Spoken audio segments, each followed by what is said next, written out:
Hello, jumpa lagi dengan Ibu masih di pembelajaran sejarah, tepatnya di pembelajaran sejarah peminatan.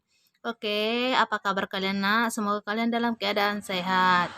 Oke, sebelum kita masuk pembahasan, marilah kita berdoa terlebih dahulu di dalam rumah masing-masing supaya pandemi COVID-19 ini cepat berlalu.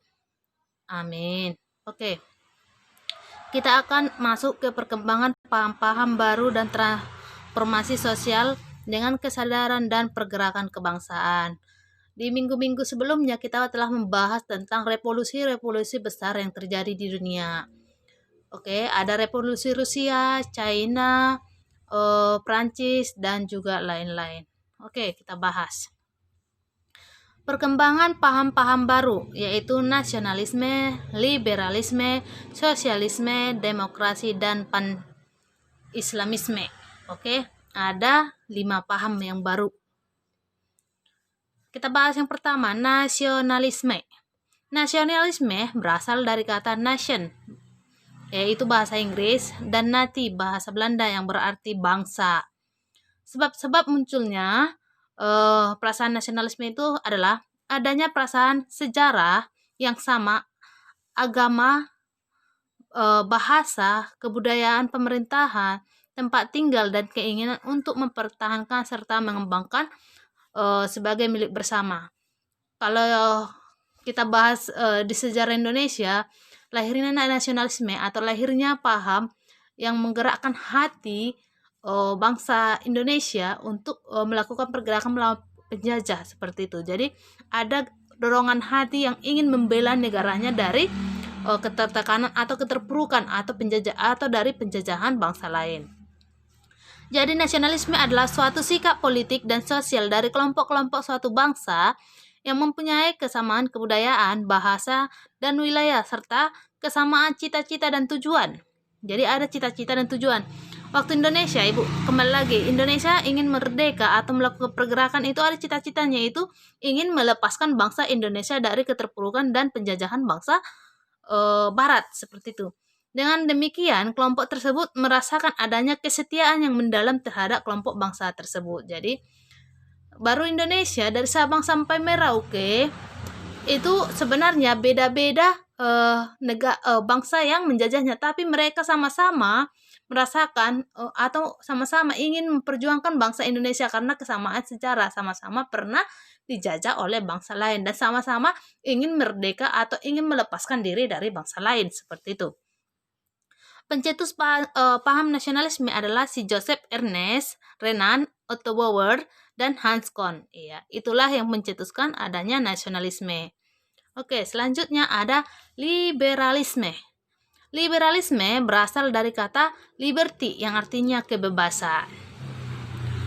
Kebebasan yang dimaksud adalah kebebasan bertempat tinggal, merdeka pribadi, hak untuk menentang penindasan, hak untuk mendapatkan perlindungan pribadi, dan hak milik.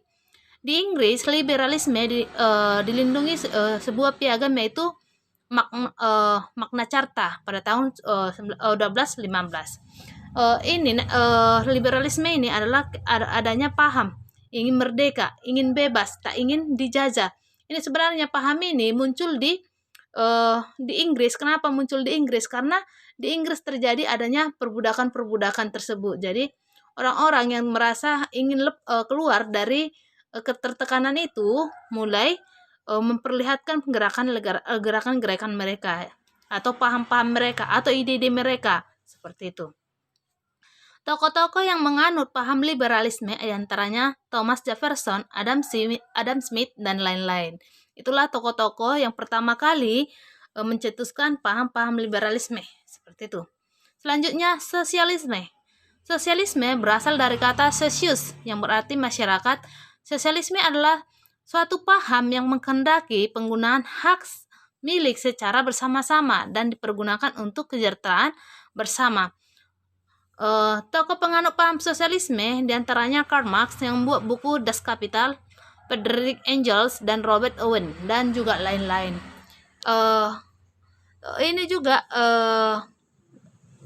paham sosialisme ini juga keluar karena adanya penindasan-penindasan atau tidak setujunya dengan adanya penekanan-penekanan yang dilakukan oleh pemerintahnya di Eropa seperti itu. Jadi semua paham-paham ini lahir di Eropa karena di Eropa lah pertama kali adanya perkembangan ilmu pengetahuan dan juga teknologi. Jadi ketika mereka tertekan, orang-orang yang sudah berpendidikan, orang-orang yang sudah memiliki pemikiran lebih, itu mulai memikirkan bagaimana cara agar tidak ada pembatasan antara pemilik saham atau bos dengan bawahan atau dengan budak seperti itu.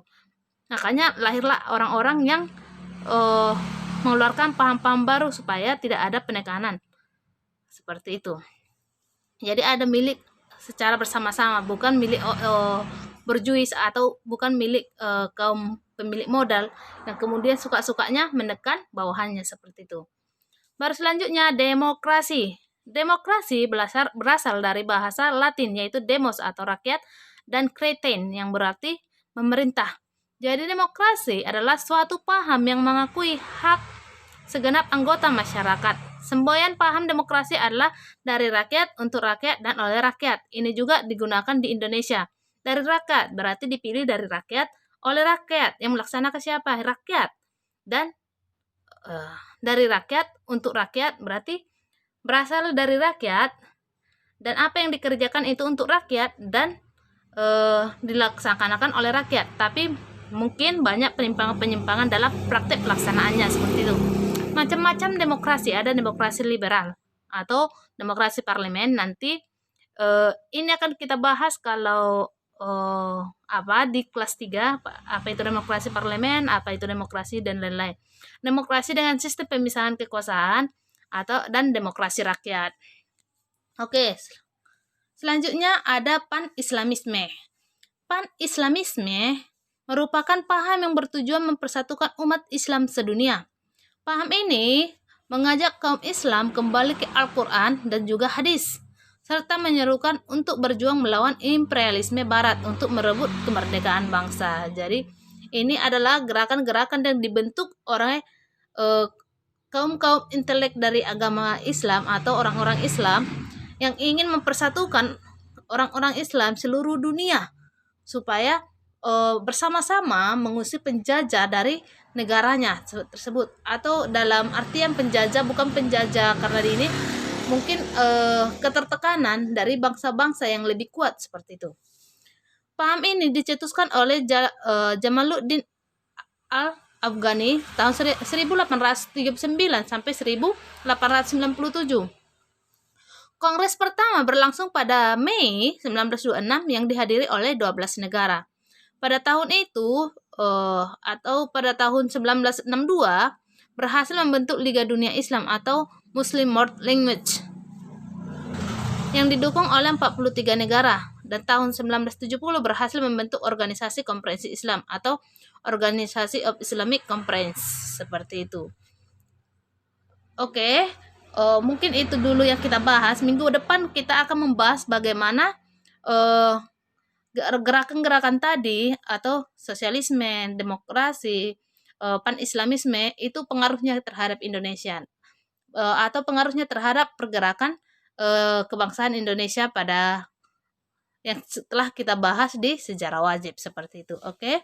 Sampai di sini yang Ibu jelaskan. Jika ada pertanyaan, ada yang mau didiskusikan, mari kita diskusikan supaya bertambah ilmu kita. Oke, see you, goodbye.